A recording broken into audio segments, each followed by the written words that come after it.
The pale moonlight shone on the balcony of Mr. Grin. Mr. Grin was one of the remaining members of the CIA, but being in charge of an intelligence agency in a dying world is very monotonous. The main thing they focus on is the thing that everyone else on the planet knew. The world was dying. It's funny how people's true side comes out when they're about to die. It turns out the planet was full of a lot of assholes. His cigar's orange glow was the only thing illuminating the now purple sky. As the smoke rose up into the clouds, he could not distinguish where the smoke started and where the clouds began. Mr. Grin was always a rational man. This was not the thing that he expected to end his career. He expected that he would reach the age of 65, hand down command to one of his underlings, and retire, spending his days practicing hobbies that he had picked up through the years. Things seemed as though he wouldn't have enough time to do that. The world was living in a state of confusion. The world was going to end, but people continued with their lives. It was going to be a gradual end that was nearly impossible to avoid. They were given an ultimatum by some of the top minds on the planet. They had 20 years to live. It would in no way be a quick death. The amount of time they were given was nowhere near enough for them to adapt, but it was far enough away to avoid panic. It was odd, really. There had been a bit of rioting and panicking when it began, but it wasn't a grand ending to a grand society. It was just a return to normal life. People realized that 20 years was enough time to rectify things they did wrong, and they would deal with their deaths when it came. A slow death of humanity is a sad thing. It brings out hopelessness in people that can't be argued with. You can give hundreds of sappy speeches and play cheerful music, but it won't go away. It's an underlying despair that comes out when a parent has to explain to their child why they won't live much longer. Mr. Grin smiled because he realized the futility of it all. They're all dead men walking, but weren't they the same thing before? A slowly dying Earth wasn't going to change anything. They would have all died eventually, this just speeds it up a bit. The futility only allowed for more emotional bonds that were even stronger than before. Parents grew closer to their children, people grew closer to their neighbors, and nations grew closer to the rest of the planet. Mr. Grin needed a solution. Since he was a child, he was taught that all problems have solutions, you just need to find them. Mr. Grin has spent the last few years trying to find this solution. Mr. Grin believed that the thing that doomed humanity to this futile existence might save it yet. Other people's happiness or acceptance was not enough for Mr. Grin. He had children at home whose future he needed to secure. His daughters were the only things that mattered to him since his wife died. He was not going to let them die on his watch. His wife would be proud of him if she saw him today. This whole strange world was the result of one thing that may have been mankind's downfall, the discovery of alternate realities. Contrary to popular belief at the time, alternate timelines did exist. It was quite clear now. Its discovery was a hectic one, and resulted in this limbo they called existence. It all started a few years before we met our cigar-smoking Mr. Grin on the balcony. It was a perfectly normal day in Maine. It was warm but had a slight breeze that made the temperature just perfect.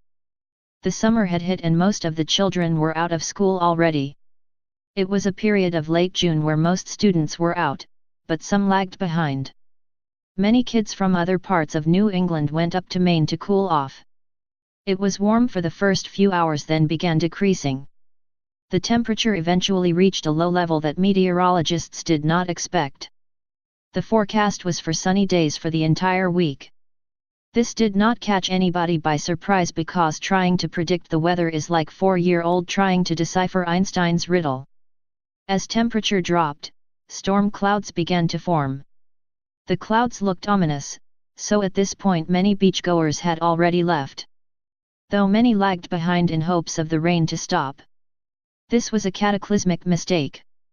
Precisely 1 minute later, lightning began to strike the ocean. It was as if Zeus was fighting Poseidon. In this gargantuan battle between gods, a faint light began to appear through the clouds.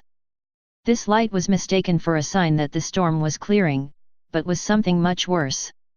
Soon the light grew brighter and brighter, but the storm clouds were still there, and the lightning and rain did not cease. The light began to develop into one of the brightest hues seen by human eyes. An older woman leaned over to her husband as they were staring through their bedroom window.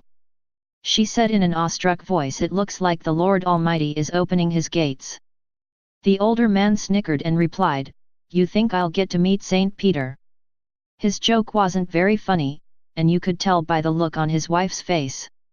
The light eventually reached a climax as something appeared in the sky. Some sort of yellow light now began to travel down from some point in the atmosphere and eventually reached the ocean. The spot it hit reflected the light into a rainbow. This sight was truly beautiful. Beauty can sometimes turn into something awful. A loud noise boomed across the earth, and landed on the ears of listeners hundreds of miles away. The sound almost deafened some of the spectators who had hearing problems. Soon the path that the yellow light traveled along started to split.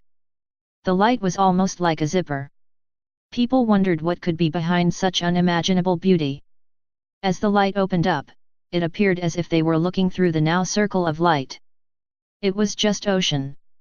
Many people around the scene were confused and generally concerned for what this light meant. They were waiting for a weatherman to come on the TV and explain it to them like it was something easily explained. But the TVs never came on. Nor would they ever come on again. The light had somehow let out a sort of energy that represented an electromagnetic pulse, shutting off most electronics all the way down to Vermont. The lightning had stopped, only the clouds remained. Police surrounded the circle with older boats because the newer boats had been affected with the EMP. The officers waited patiently and tried to escort any civilians on the beach to a safe distance. Media coverage was focusing on a suspected EMP attack from a European nation, considering the West Coast would have been affected if it had come from China or North Korea. The world's governments were frantic. None took responsibility for the attack and none of them knew of the circle of light. They would know in the years to come, though. As the police went into their first hour of surveillance of the circle, a man named Richard Phillimore sat down on boat. Richard was complaining about shortness of breath. He began to break into a cold sweat. His face turned red and he fell to the ground grabbing his chest. A few minutes later, Richard and 3 other officers died of heart attacks. The police backed their fleet of boats up almost 200 feet to be safe. From the distance they could see what was going on. A purple gas was starting to come from the front of the circle.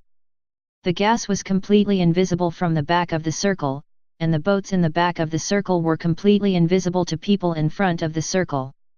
At exactly 5:47 p.m. noises began to come from the circle. They aimed their rifles, shotguns, machine guns, and handguns at the circle.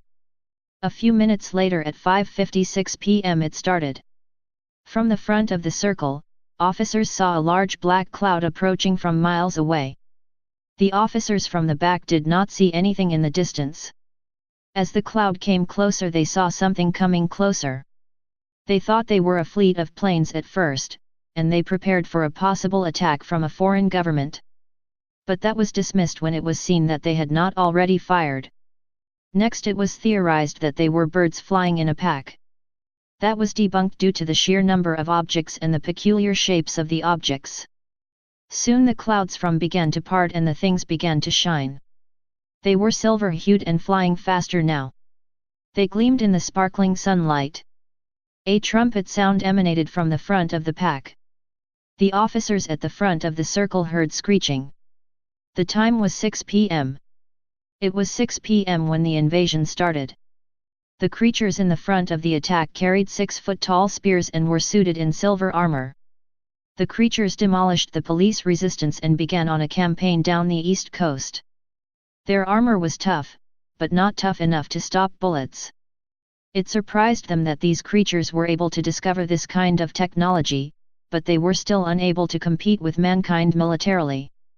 Scientists discovered that this portal opened to an alternate reality, a reality that these creatures had come from. The scientists also discovered something even more shocking. These creatures carried bacteria from their reality that could eradicate all of humanity.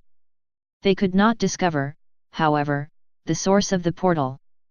The bacteria would infect plant life and change their biology drastically. The bacteria would spread to the plants and slowly alter them. Once the plant's biology is completely changed, the plant would release spores that would infect other plants and in some rare occasions, humans. Instead of releasing oxygen, the newly converted plants would release an alien gas into the planet's atmosphere. The gas would slowly decrease the amount of oxygen in the atmosphere and kill all life on the planet slowly, but surely. The bacteria were slow spreading, and would only have effect on the planet within the next 15 years. The scientist who made this discovery was Orson Durrell. He was a smaller man who was unheard of before the invasion. The man was incredibly smart, and must have used the invasion as a way to make an appearance in the scientific field. Not much was known about the man besides he was the man who would save humanity. Mr. Grin took another puff of his cigar. He was now in the White House discussing events. Orson stepped forward and pulled his glasses off and cleaned them. He looked around the room and smirked. "I know you gentlemen know the inevitability of our current circumstances, but I believe I have a solution to this endeavor. We've used the data we've gathered from the portal to recreate a smaller version that we've done research from. We've discovered a reality quite close to. There are only 3 realities that have been created: his reality about invaders, the one we recently discovered, and ours. With funding and troops from the world's armies, we would be able to create a new world for our people. I know you gentlemen may not support the slaughter of these people, but our survival should be ranked among those of these people. We are more advanced than these people, therefore we have more potential. If we mount an invasion soon, we will be able to secure the planet for ourselves. Please, Mr. President, the survival of our species depends on your choice right now. You can doom our planet, or inhabit theirs." The choice was a tough one, but Mr. Grin was the deciding factor. He convinced the president to support the idea. This in turn led to the president giving one of the most powerful speeches uttered in the last decade. The people realized their false sense of happiness and were ready to take up arms against the denizens of the alternate reality. The speech convinced Congress that a war was needed to ensure the survival of the human race. Other government joined in the effort. Almost the entire planet would be involved with this invasion. Only a few nations disagreed with the invasion. They would be left to suffer in this dark reality. Since only 3 realities existed, this would be their last chance at creating a new home.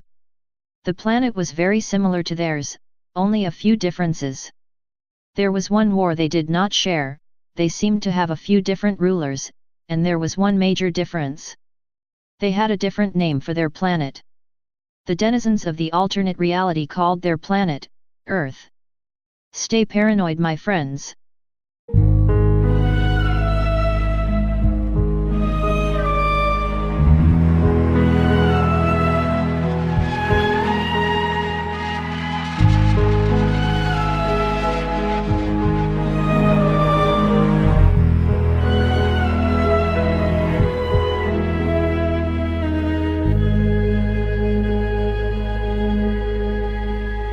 In a dying world is very monotonous. The main thing they focus on is the thing that everyone else on the planet knew. The world was dying. It's funny how people's true side comes out when they're about to die. It turns out the planet was full of a lot of assholes. His cigar's orange glow was the only...